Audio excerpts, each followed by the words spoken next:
Hi friends, welcome to my channel.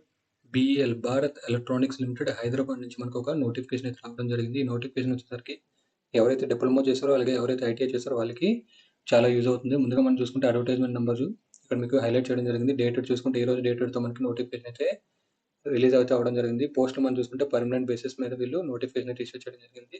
Main points మాత్రమే మీకు తక్కువ డ్యూరేషన్లో వీడియో అయితే టోటల్గా మీకు కంప్లీట్ అయితే చేయడం జరుగుతుంది. ఇంపార్టెంట్ పాయింట్స్ నేను ఇక్కడ హైలైట్ చేయడం జరిగింది. ముందుగా మనం చూసుకుంటే ఇంజనీరింగ్ అసిస్టెంట్ ట్రైనింగ్, దీనికి మనకి డిప్లొమా క్వాలిఫికేషన్ ఉంటే సరిపోతుంది. డిప్లొమా ఇక్కడ మనకి రెస్పెక్టివ్ డిసిప్లిన్స్ అయితే మనకి ఇక్కడ ఇవ్వడం జరిగింది. ఎలక్ట్రానిక్స్లో చూసుకుంటే 6 పోస్టులు, మెకానికల్ 8, అలాగే ఎలక్ట్రికల్ 1. సో గ్రేడ్ పే కూడా వాళ్ళు ఇక్కడ ఇవ్వడం జరిగింది. అలాగే ఎవరైతే ఐటీఐ చేశారో వాళ్ళకి టెక్నీషియన్ సి పోస్టులకు నోటిఫికేషన్ అయితే ఇవ్వడం జరిగింది. ఎవరైతే ITI 10th plus ITI 1 year apprentice చేశారో వాళ్ళు ఈ పోస్టులకు అప్లై చేసుకోవచ్చు. అలాగే ఎవరైతే 10th ప్లస్ 3 ఇయర్స్ అప్రెంటిస్ చేశారో వాళ్ళు కూడా ఈ పోస్టులకి అప్లై చేసుకోవచ్చు. అయితే ఐటీలో మనం చూసుకుంటే ఫిట్టర్కి 4, ఎలక్ట్రానిక్ మెకానిక్ 7, మెషినిస్ట్ 2, ఎలక్ట్రీషియన్కి 2 పోస్టులకి వేకెన్సీ అయితే ఇవ్వడం జరిగింది. ఇక్కడ మీకు పే స్కేల్ కూడా ఇవ్వడం జరిగింది. అలాగే ఎవరైతే ఇంజనీరింగ్ అసిస్టెంట్ ట్రైనింగ్ ఈఐటీ ఎవరైతే డిప్లొమా మీద అప్లై చేస్తున్నారో వాళ్ళకి 6 months అయితే ట్రైనింగ్ అయితే ఉండడం జరుగుతుంది. ట్రైనింగ్లో మీకు 24,000 per month అయితే మీకు ఇవ్వడం జరుగుతుంది. అయితే ట్రైనింగ్ తర్వాత మీకు ఇక్కడ ఏదైతే పే స్కేల్ ఇచ్చారో దాని మీద మీకు రెస్పెక్టివ్ అలవెన్సెస్తో కలిపి మీకు శాలరీ అయితే రావడం జరుగుతుంది. అయితే ఎలిజిబిలిటీ క్రైటీరియా చూసుకుంటే candidate must be citizen of India అయితే ఉండాలి. ఏజ్ లిమిట్ మనం చూసుకుంటే 2 పోస్టులకి ఏదైతే డిప్లొమా అలాగే ఏదైతే ఐటీఐ ఉందో రెండింటికి మినిమం 18 years ఉండాలి. మాక్సిమం 28 years వరకు ఉన్నోళ్ళు అప్లై చేసుకోవచ్చు. అలాగే రిలాక్సేషన్ మనం చూసుకుంటే ఓబీసీకి 3 సంవత్సరాలు, ఎస్సీ ఎస్టీకి 5 సంవత్సరాలు, అలాగే ఫిజికల్లీ హ్యాండిక్యాప్డ్కి వచ్చేసరికి 10 సంవత్సరాలు. అంటే ఎవరైతే ఓబీసీ మీద అప్లై చేస్తారో వాళ్ళు అప్ టు 31 years వరకు అప్లై చేసుకోవచ్చు. అలాగే ఎవరైతే ఎస్సీ ఎస్టీ మీద అప్లై చేస్తారో వాళ్ళు 33 years వరకు అప్లై చేసుకోవచ్చు. ఎవరైతే ఫిజికల్లీ హ్యాండిక్యాప్డ్ ఉన్నారో వాళ్ళు అప్ టు 38 years వరకు అప్లై చేసుకోవచ్చు.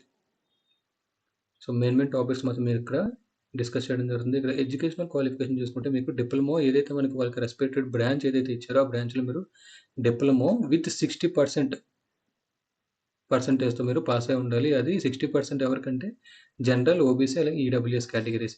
ఎవరైతే ఎస్సీ ఎస్టీ ఫిజికల్లీ హ్యాండిక్యాప్డ్ ఉన్నారో వాళ్ళకి చూసుకుంటే 50% పాస్ అయితే పర్సెంటేజ్తో మీకు అప్లై అయితే చేసుకోవచ్చు.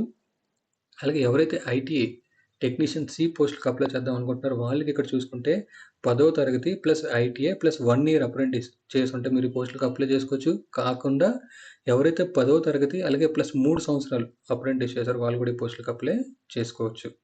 అలాగే ఇక్కడ కూడా సేమ్ మనకి జనరల్, ఓబీసీ, ఈడబ్ల్యూఎస్ వాళ్ళకి వచ్చేసరికి మినిమం 60% అయితే వచ్చి ఉండాలి. అలాగే ఎస్సీ ఎస్టీ పీడబ్ల్యూకి వచ్చేసరికి మినిమం 50% అయితే మీకు అకాడమిక్ క్వాలిఫికేషన్లు అయితే వచ్చి ఉండాలి. ఎక్స్పీరియన్స్ వచ్చేసరికి ఎటువంటి ఎక్స్పీరియన్స్ అయితే అవసరం లేదు. అలాగే మెథడ్ ఆఫ్ సెలక్షన్ మీరు చూసుకుంటే సిబిటీ ఎగ్జామ్ ఉండడం జరుగుతుంది. సిబిటీ మనకి హైదరాబాద్లో మాత్రమే ఉండడం జరుగుతుంది. అయితే సిబిటీకి వచ్చేసరికి పార్ట్ 1లో మనకి జనరల్ యాప్టిట్యూడ్, అలాగే పార్ట్ 2 వచ్చేసరికి టెక్నికల్ యాప్టిట్యూడ్లో మీకు క్వశ్చన్స్ అయితే రావడం జరుగుతుంది. సో సిబిటీ ఎగ్జామ్ వచ్చేసరికి మనకి టెంటివ్లీ November 2025 అంటే నెక్స్ట్ మంత్ మనకి ఎగ్జామ్ అయితే ఉండడం జరుగుతుంది as per notification. Pay and allowances కూడా వాళ్ళు ఇక్కడ ఇవ్వడం జరిగింది. సో బేసిక్తో పాటుగా మీకు ఇక్కడ డిఏ, హెచ్ఆర్ఏ ఇవన్నీ కూడా మీకు రావడం జరుగుతుంది. మెడికల్ అలాగే పిఎఫ్, పెన్షన్ ఇవన్నీ కూడా మీకు రావడం జరుగుతుంది. అయితే అప్లికేషన్ ఫీజు చూసుకుంటే మనకి 500 ప్లస్ 18% జిఎస్టీ, అంటే టోటల్గా మనకి 590 రూపీస్. ఎవరైతే జనరల్, ఓబీసీ, ఈడబ్ల్యూఎస్ కేటగిరీస్ ఉన్నారో వాళ్ళు 590 రూపీస్, 590 రూపాయలు అయితే పే చేయాల్సి ఉంటుంది.